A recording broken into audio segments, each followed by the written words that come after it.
용병 파병설에 대해서 처음에는 대부분 북한 주민들이 모른다라고 되어 있었죠. 근데 탈북민들 통해서도 있고 의외로 많은 주민들이 알고 있고 불안감 커지면 제일 불안한 사람이 김정은이란 말이죠. 그러니까 김정은이 그런 불안선들이 커지고 확대되는 걸 막기 위하여 부모가 자기 자식 죽어서 우는데도 그걸 우는 게 소문이 퍼질까봐 한 장의 종이마저도 이제는 안 준다고 하니까 요즘에 김정은이가 가장 이제 부각되게 하는 게 할아버지 지우기거든요. 조국 통일 지우기. 네, 안녕하십니까. 북한에서 온 김지영입니다. 네, 안녕하세요. 김가영입니다. 반갑습니다. 최근 북한의 상황은 어떤가요? 북한 상황을 말하면 왜 이렇게 한심부터 나오지? 똑같네. 똑같죠 뭐. 북한 하면 언제까지 사대가 이어질 거냐. 러시아 용병 얘기, 또 북한 주민들의 생활 이야기, 그냥 항상 듣는 이야기인데 저는 좀 그게 좀 색다르웠어요. 제가 강리 이번에 그 교환에 새로 나온 내용 중에 하나가 용병에 대한 이야기였는데 그 용병 파병설에 대해서 북한 내부에서 얼마큼 알고 있냐가 되게 궁금했는데 처음에는 대부분 북한 주민들이 모른다라고 되어 있었죠. 근데 아무래도 이렇게 조금 탈북민들 통해서도 있고 인권 활동하시는 분들이 좀 많이 또 그쪽을 유입시켜진 덕분인지 모르겠는데 의외로 많은 주민들이 알고 있고 그거 알므로써 내 자식이 혹시 나가지 않을까 아니면 내 자식이 이미 나가 있지 않을까 이런 불안감이 커지다 보니까 김정은이 불안감 커지면 제일 불안한 사람이 김정은이란 말이죠. 그러니까 김정은이 그런 불안선들이 커지고 확대되는 걸 막기 위하여 조금 그 러시아 파병들이 이렇게 만약에 죽잖아요. 죽으면 전사증이라는 거 이렇게 등서를 그냥 하나 줬거든요. 억울하게 아무것도 없이 그냥 명예인 거죠. 그걸 하셨는데 그걸 줌으로써 가족이 딱 받으면 막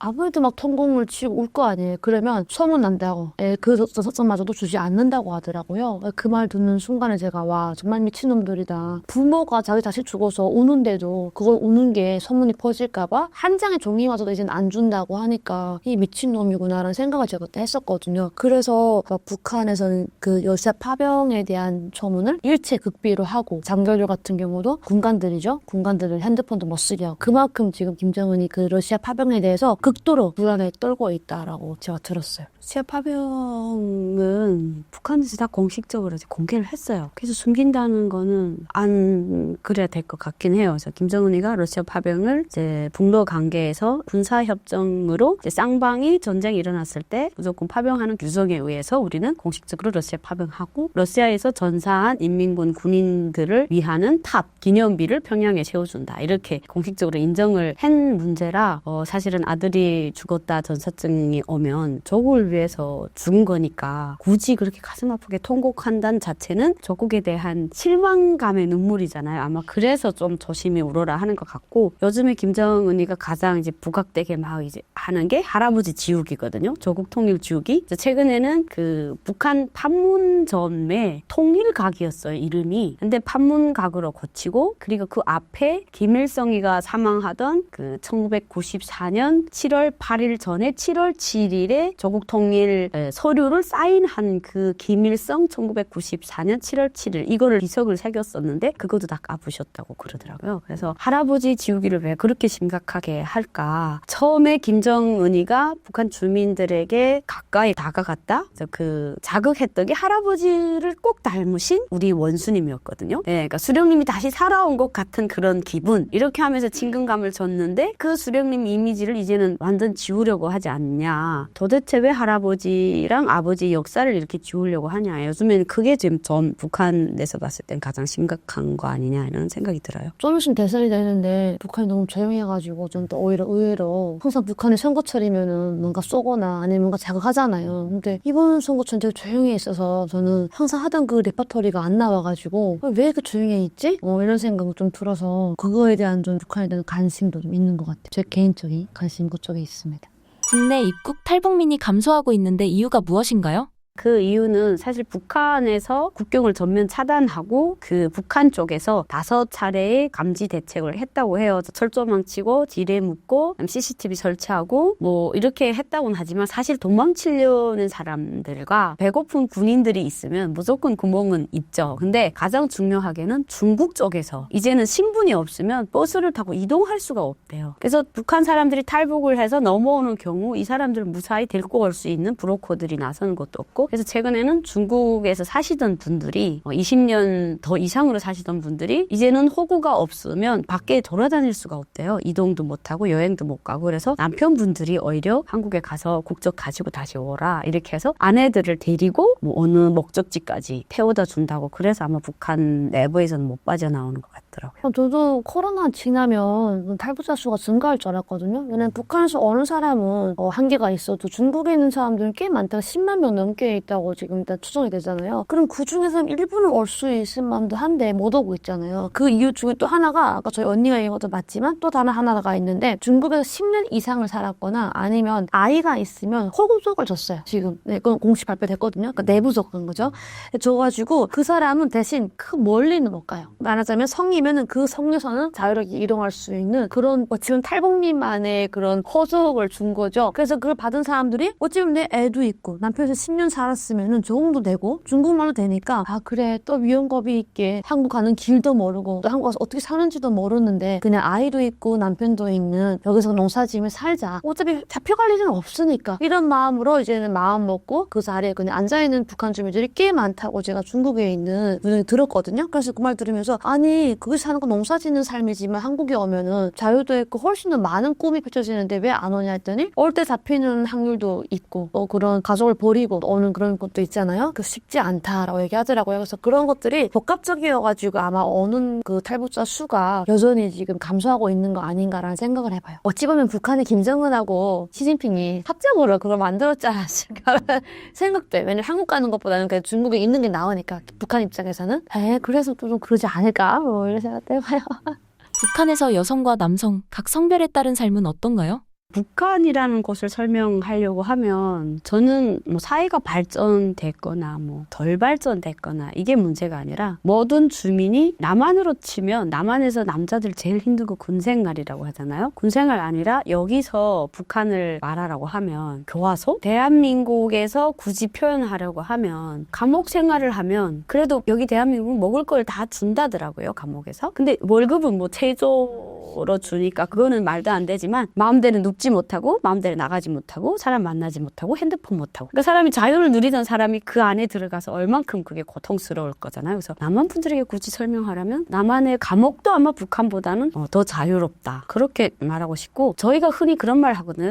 여기선 사회 약자를 배려하고 여성을 배려하고 여성은 사랑을 받아야 되는 존재이기 때문에 여자를 이제 우선으로 문도 열어주고 뭐 의자도 빼주고 이게 그러니까 사회 약자로서의 배려인데 북한에서는 여자가 어디 남자 앞을 가로막냐 뭐 여자가 어디 새벽부터 문을 열고 다니냐 이렇게 남존 여비가 심각하고 또 그게 반해서 또 여자들은 우리가 먹여 살리는데 어떡하냐 이렇게 해서 여성으로 산다는 거 남성으로 산다는 거 그냥 전쟁터에서 산다라고 보면 될 것 같아요. 네. 북한에서 여성을 산다는 거는 불쌍한 거죠. 제가 북한에서 살다가 한국에 와서 여성을 살잖아요. 되게 북한에서 그냥 살다가 죽었으면 엄청 억울하지 않았을까? 억울한 것도 모르거든요. 모르지.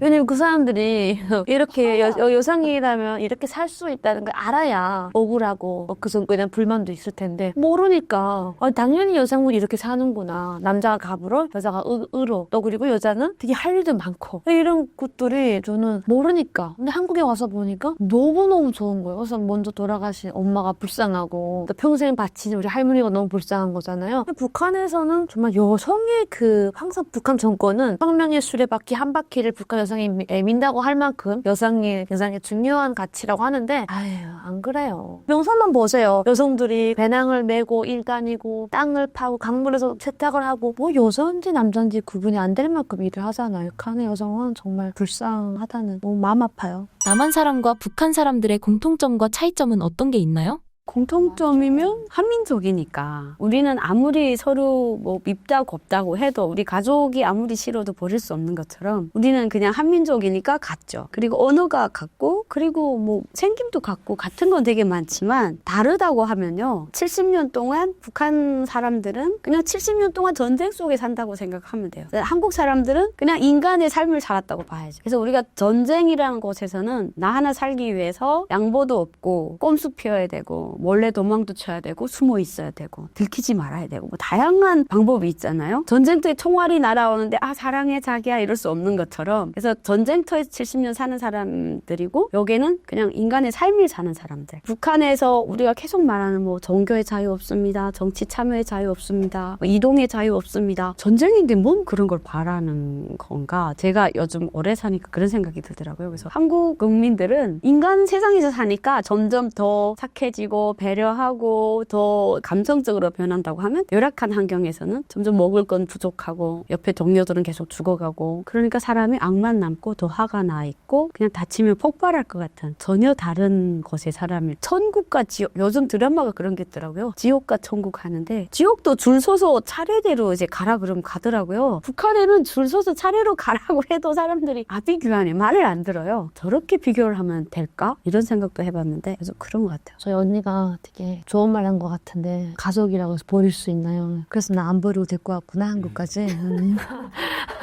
참 고마운데 예, 저는 그런 생각 같은 건 진짜 살면서 아 이래 한민족이구나 정말 너무 통일해야 되는 이유 중에 하나도 우리는 정말 같은 게 너무 많은 민족이다 이게 꼭 나오잖아요. 근데 다른 것도 또 오히려 많아요. 왜냐면 사람이 어떤 환경에 사는가에 따라서 그 사람의 성격이 달라지거든요. 저도 원래 성격이 아니란 것 같은데 해마다 바뀌는 것 같아요. 이 사회에 적응하면 할수록 제 성격이 예, 그래서 아 정말 사람도 적응동물이구나. 어디 가서 사는가에 따라서 내가 이렇게 달라질 수가 있구나. 근데 북한 사람들은 정말로 그 고슴도치 마냥 가시를 돋고 산단 말이에요. 근데 우리가 때로는 우리 사회에 보면은 지금 보면 너무 잘 먹고 잘 살고 너무 풍요로워가지고 조금 한마디로 말하면 그런 거죠. 옛날 제가 좀 꼰대라고 할 수도 있어요, 여러분. 조금 많이 나태해졌다. 불만 불평이 너무 많아졌다. 왜? 너무 잘 먹고 잘 살다 보니까. 근데 북한은 그런 게 없어요. 그게 저는 일단 사람으로 비교하면 다른 것 같아요. 북한은 정말 자그마한 걸 줘도 그거에 대한 고마움을 크고요. 자그마한 게 내 몸에 와닿아도 엄청난 걸 발휘하거든요. 그래서 저는 그런 것들을 봤을 때 예를 들어서 뭐 전쟁 뭐 이런 게 없어야 되겠지만 만약에 정말 북한과 우리가 촛불을 겨루고 있다고 하면 우리는 이 사람을 상대방한테 무조건 죽여야 되라는 생각을 하기 전에 한 3초를 망설인단 말이에요. 근데 북한군이라든가 북한에 교육받은 주민들은 그런 망설임이 없단 말이에요. 저는 그게 같은 민족이면서도 그건 확실히 다르다라고 얘기하고 싶어요. 서로의 모습을 북한에서 볼 때는 어떠셨나요? 저는 북한에서 봤을 때 저희 동생은 되게 이제 지금은 성인이 다 돼서 이게 서로 같이 일도 하고 소통이 되는 어른만의 세계잖아요. 제가 북한에 있을 때는 제가 대학생일 때 초등학생, 중학생 이렇게 나이 텀이 있다 보니까 제가 이제 항상 우리 가영이는 그냥 자식이면 너무 좀 과하게 갔지만 자식을요. 아무튼 그냥 그러니까 그게 좀 뭐라 그러지 아직까지 이렇게 지금 아니 아픈 손가락은 맞는데 북한에 있을 때는 되게 내가 이뻐하는 동생 북한에서는 그렇게 챙겨주는 동생이었던 거지 어찌 보면. 그렇죠. 챙겨주는 건 동생이니까 챙기는데 그래도 이건 계속 내 꽁무니 계속 따라다니니까 그냥 이거는 뛸 수 없는 이렇게 1+1 같은 존재. 근데 지금 대한민국에 와서 같이 정착하면서 되게 의지되고 힘이 되고 대견 뭘 잘하면 너 잘한다 이것보다도 와 저게 언제 저렇게 커서 지금 저거 하고 있지? 내가 무슨 엄마도 아닌데 대견한 느낌이 드는 것 같아요. 그래서 지금은 되게 친구 같고 그리고 이제 성격상 저는 스차누미즘이 많아요. 일 아니고 나머지는 다 신경 안 쓰는. 근데 우리 동생은 좀 감성적으로 예민하게 이제 그래도 칭찬해주고 뭐 이런 걸 잘 챙겨요. 근데 가끔 너무 잘 챙기면 됐어 그만해서 그냥 그만해 이럴 때도 있지만 앞으로 저희 노후는 아주 가영이가 있어서 행복하지 않을까 이런 생각을 해봅니다. 이렇게 훈훈하게 이런 질문을 해도 작가님 고맙네요. 아 정말 저희 언니가 T거든요. 그래서 이렇게 훈훈한 말은 가끔씩 하고요. 평소에는 현실적인 얘기만 하거든요. 극T거든요. 그래서 오랜만에 이렇게 아주 감수성이 풍부해질 얘기를 들어가지고 기분 좋은데요. 여러분 T라도 진심은 제대로 말해요. 북한에 있을 때 우리 언니는 어릴 때부터 사업을 했었거든요. 왜냐면 북한은 우리가 그 조상님의 덕을 대대손손 보고 사는 계급 사회다 보니까 저는 언니 나이 차이 때고 저는 그때 당시 막 공부할 때였고 언니는 이미 사회인으로 나가서 자기 사업도 하고 일할 때다 보니까 제가 볼 때 언니는 마냥 산 같은 존재였죠. 왜냐면 언니는 이미 사회에 나가서 어린 나이에도 불구하고 자기 사업도 하고 또 사회적 인지도도 있고 또 그리고 너무 예쁘게 생겼고 북한 스타일 아니 이게 지금 감성이시고 북한 스타일 스타일 생김새가 아니어가지고 제가 언니 그 연애편 쪽지를 너무 많이 갖고 다녀가지고 언니 한 번만 좀 만나게 해달라. 그만큼 언니 스타일이 독특했어요. 왜냐면 북한의 그 미인상은 좀 이렇게 좀 저처럼 좀 이렇게 좀 둥글둥글하고 좀 막 이런 게 미인상이거든요. 근데 언니는 한국형 미인상이었어요. 그래서 북한에서 언니 보고는 한국형 미인이라 했었거든요. 이래서 여러분 김정은이가 드라마 보지 마. 예, 그래가지고 정말 너무 예쁜 언니였고 또 사회적으로는 또 자기 일을 열심히 잘하는 정말 상 같은 그런 언니였었거든요. 그래서 저한테 항상 언니 기억하면은 그때 막 파릇파릇할 때 막 얼굴 떠오르는데 한국에 와서의 언니는 솔직히 처음부터 우리는 통정해서 빵문부터 같이 시작했잖아요. 또 같이 탈북해가지고 같이 시작했는데 그때 언니가 때로는 내가 언니한테 힘이 될 수가 있구나를 느꼈어요. 북한에 있을 때 내가 언니한테 힘이 된다는 거 생각해본 적이 없어요. 왜 난 항상 받기만 하고 받는 게 당연했었거든요. 근데 한국에서 같이 정착하면서 보니까 아 내가 언니한테 힘이 되는 존재 될 수도 있구나 이런 걸 느꼈고 때로는 언니도 나의 언니고 나를 돌봐준 사람이지만 나의 도움이 필요한 존재구나를 느꼈어요. 그 때로는 조금 초반에는 좀 힘들 때가 우리 많잖아요. 그때는 힘든 부분이 보이니까 그런 느낌이 와서 항상 그런 말 하거든요. 언니 보고 너무 걱정하지 말라고 난 잘 보이라고 내가 다 맡아준다고 하는데 항상 북한의 생각에서 든든한 존재고요. 그래서 지금은 조금 언니 신물이 보면은 막 울컥울컥하고요. 나이가 이렇게 들어가면서 이제 언니가 많이 정착되어가지고 또 저도 그만큼 같이 정착되어 가니까 조금 언니에게 힘내주는 그런 존재가 되어간다는 게 저는 좀 고맙고 또 언니가 지금도 북한에서 여전히 든든한 존재를 이렇게 저는 고마운 거죠.